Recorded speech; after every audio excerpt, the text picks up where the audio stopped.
அடி உன் மூச்சினை மெல்ல நான் கேட்கிறேன், அந்த ஓசைக்கு இணையான இசை இல்லையே.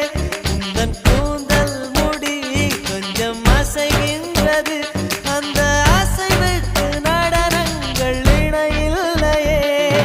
சிற்பம் கவிதை ஓவியம் மூன்றும் சேரும் ஓரிடம் கண்டேன் பெண்ணே நான் உன்னிடம். பெண்ணெல்லாம் பெண் போல இருக்க, நீ மட்டும் என் நெஞ்சை மயக்க, பூமிக்கு வந்தாயதே